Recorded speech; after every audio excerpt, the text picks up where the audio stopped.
주코노미TV 주코 허란 기자입니다. 오늘은 지난주 구독자님 댓글 요청대로 미국의 반도체 회사 자일링스에 대해 살펴보겠습니다. 올해 하반기 들어 반도체 시장은 대여급 M&A가 활발한데요. 지난 7월 아날로그가 맥심을 인수하고 9월엔 엔비디아가 암홀딩스를 인수했죠. 10월 8일엔 AMD가 자일링스를 300억 달러에 인수하기 위한 사전 협상에 들어갔다는 월스트리트저널의 보도가 나왔습니다. 스마트폰용 반도체가 성숙기에 접어든 이후 사물 인터넷이 아직 활개하지 못한 상황에서 데이터 센터가 다음 먹거리로 가파르게 부상하자 시장 경쟁이 치열해지고 있고 그 안에서 합종 연행이 일어나고 있는 상황입니다.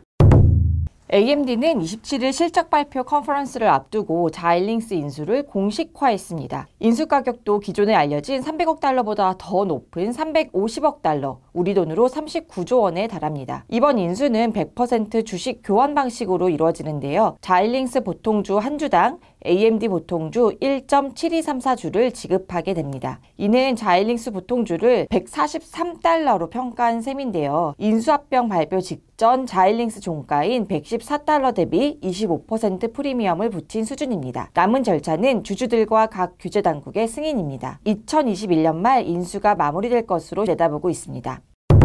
예상보다 더 높은 인수 가격에 자일링스 주가는 27일 8.5%를 상승하며 124달러를 돌파했다가 이튿날 다시 119달러 수준으로 떨어졌습니다. AMD 주가가 인수로 주가가 희석될 것이란 우려 때문에 이틀 연속 하락한 영향입니다. 당분간 AMD 주가는 조정을 보일 것으로 예상되는데요. 인텔이 알테라를 인수했을 때도 3개월간 약 25%가량 주가가 하락한 뒤 상승 반전했거든요. AMD 주가 조정이 계속되면 자일링스의 주가도 발목을 잡을 것으로 예상됩니다. AMD 주가의 약 1.72배 수준에서 자일링스 주가가 움직일 것이기 때문이죠. 서스케어 하나의 크리스토퍼 롤랜드 애널리스트는 자일링스 목표가를 140달러에서 인수 가격 수준인 130달러로 낮추고 투자 의견도 긍정에서 중립으로 낮췄습니다.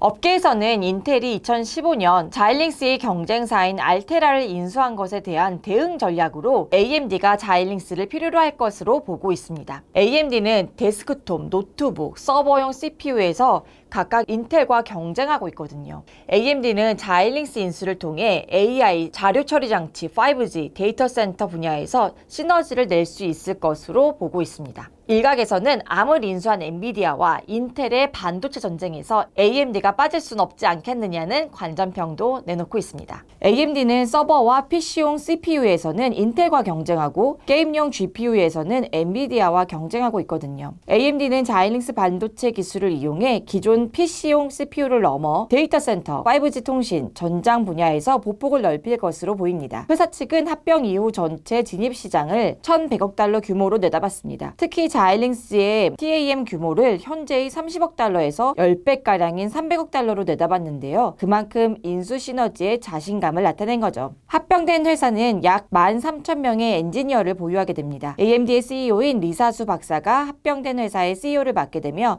빅터 팽 자일링스 CEO는 자일링스 사업부의 총괄 사장을 맡게 됩니다. 하지만 두 회사 간 인수 시너지에 대한 의구심도 나오는 상황입니다. 앞서 인텔의 알테라 인수 성과가 크지 않다는 평가가 지배적인 데다 두 회사 간 사업 영역이 겹치는 부분이 클라우딩 컴퓨팅과 엣지 컴퓨팅 정도로 제한적이기 때문입니다. 향후 두 회사의 사업 영역이 겹치는 데이터 센터에서 AMD의 CPU와 자일링스의 FPGA 기술이 얼마나 시너지를 낼지가 관전 포인트가 될 것 같습니다.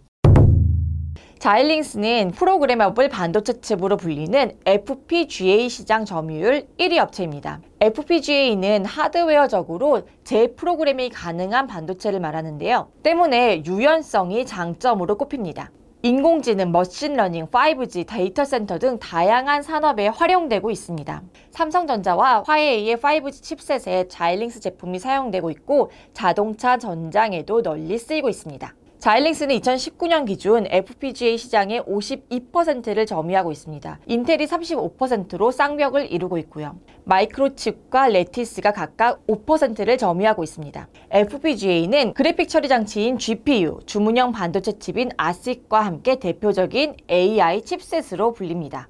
이들은 기존 CPU 칩 대비해서 각기 장점이 다른데요. 엔비디아와 AMD가 경쟁하고 있는 GPU는 그래픽 영상 처리를 위해 고안된 것으로 수천 개의 코어를 탑재해 대량 연산 성능이 CPU에 비해 뛰어나다는 평가를 받고 있습니다. 다만 범용 프로세서에 비해 높은 프로그래밍 기술 수준을 필요로 합니다.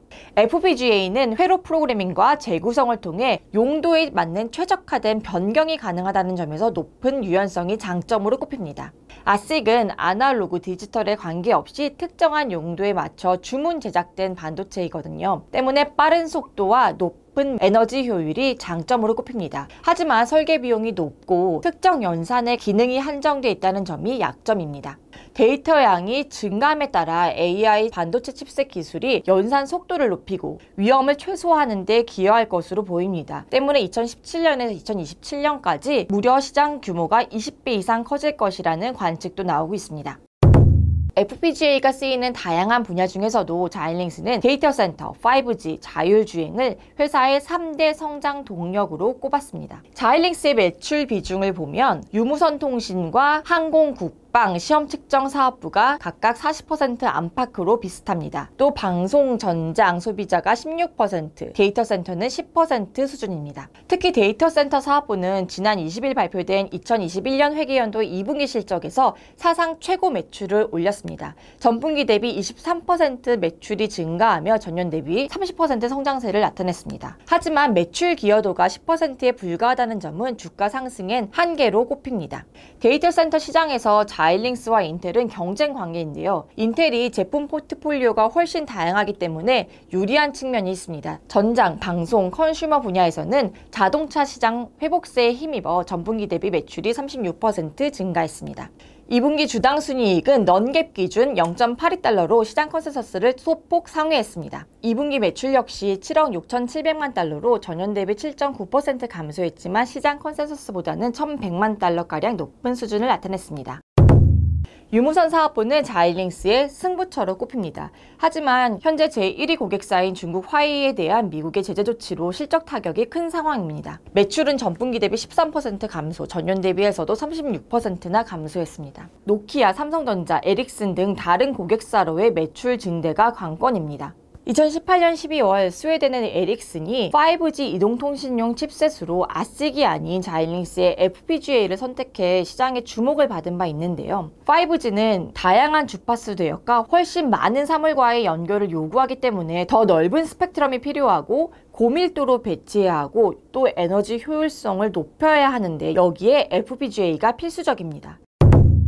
자이링스는 핵심인 FPGA 시장에서 이미 과점을 점하고 있기 때문에 2013년부터 19년까지 연평균 매출 성장률이 4.8%에 그치고 있습니다. FPGA는 데이터 센터와 엣지 컴퓨팅의 GPU와 AI 액셀러레이터를 대체할 것으로 예상은 되지만 여전히 시장이 작다는 점은 한계로 꼽힙니다. 때문에 자이링스는 지난 4년간 10억 달러 이상을 투자해 ACAP, 즉 적응형 컴퓨팅 가속화 플랫폼을 개발해왔습니다. FPGA와 ASIC의 장점을 결합한 반도체 칩으로 평가됩니다. 5G 통신용 ACAP에 이어 네트워크, AI, 엣지에 적합한 다양한 7나노 버설 반도체 칩을 개발 중입니다. 시장에서는 AMD가 자이링스 인수 이유는 바로 자이링스의 버설 ACAP 솔루션 때문일 것으로 보고 있습니다. 자이링스는 4월부터 삼성전자 네트워크 사업부에 5G 상업용 버설 ACAP를 공급하고 있습니다. 지금까지 자이링스의 주가와 핵심 BM 또 AMD의 인수까지 살펴봤습니다. 자이링스의 주가 향방에 5G 인프라 투자 속도가 관건이 될 것 같습니다. 미중 무역 분쟁 여파로 화웨이 쪽 매출 부진이 단기적인 주가 변수가 아니라 확정적인 디폴트 옵션으로 받아들여야 되는 상황에서 세계에서 5G 인프라 구축 자체가 지연되고 있는 상황은 현재로선 악재로 꼽힙니다. 하지만 트럼프 대통령의 정책 수혜주로 5G 인프라 투자가 꼽히고 있거든요. 네트워크 장비 업체 가 설비 구축을 재개할 때 자이링스의 매출 성장세가 개선될 것으로 보입니다. 기존 자이링스 주주라면 AMD 인수 효과를 노리고 단기 차익을 모색할 수도 있을 것 같습니다. 하지만 AMD의 성장성을 높게 본 장기 투자자라면 AMD 조정기를 매수 기회로 볼 수도 있을 것 같은데요. 마크 테퍼 스트래테직 웰스 파트너스 대표는 어차피 AMD와 엔비디아는 기존 인텔의 시장을 계속 잠식하며 성장할 것으로 보고 지금이 AMD 매수 기회라고 강조하기도 했습니다. 지금까지 주코였습니다. 다음 주에도 핫한 주식으로 인사드리겠습니다. 감사합니다.